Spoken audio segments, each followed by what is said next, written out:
18 साल के बाद आज फिर एक कोशिश हुई कि एक तरफा सीज फायर एक तरफा फायरबंदी होगी। मुझे उम्मीद थी, मुझे आज भी उम्मीद है कि इसका हर जगह से, हर तबके, हर फिक्र से एक पॉजिटिव रिस्पांस हो।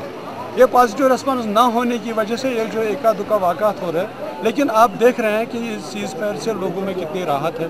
लोग आज मुझे लगता है राहत का सांस ले रहे हैं। मैं तो ये चाहूँगा कि सीज फायर को एक्सटेंड किया जाए। सरकार लोगों के लिए होती है, डेमोक्रेसी में state leaves for the subject. तो अगर ये है फिर तो सब लोगों को, हिंदुस्तान को देखना चाहिए कि जो राहत मिली आज के बाद सीज फायर से, उस राहत को अगर वो बरकरार कायम दायम रखना चाहते हैं, अगर वो लोगों को राहत और देना चाहते हैं, तो उनको थोड़ा इसको एक्सटेंड करना चाहिए। हमारी पार्टी की बुनियाद पड़ी इसीलिए कि जम्मू कश्मीर का जो इशू है ये बातचीत से हल हो। तो लास्ट टाइम भी बड़ी कोशिश हुई थी, सारा पार्लियामेंटेरियंस आए थे उस वक्त, लेकिन बदकिस्मती से उनके दरवाजे बंद कर दिए गए।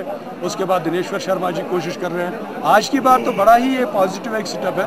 राजनाथ जी ने कहा मैं पाकिस्तान के साथ बात करना चाहता हूँ, मैं हुर्रियत के साथ बात करना। मुझे लगता है इनका रेसिप्रोकल एक पॉजिटिव, एक मस्बत जवाब देना चाहिए, इनको आना चाहिए। अगर ये भी हमदर्द है, सच्ची बात तो ये है, अगर ये भी जम्मू कश्मीर के लोगों के हमदर्द है, चाहे पाकिस्तान हो चाहे हुर्रियत कॉन्फ्रेंस हो, उनका बिला रोक टोक विदाउट एनी कंडीशन आना चाहिए सामने और बातचीत करनी चाहिए। कई जगहों पे बहुत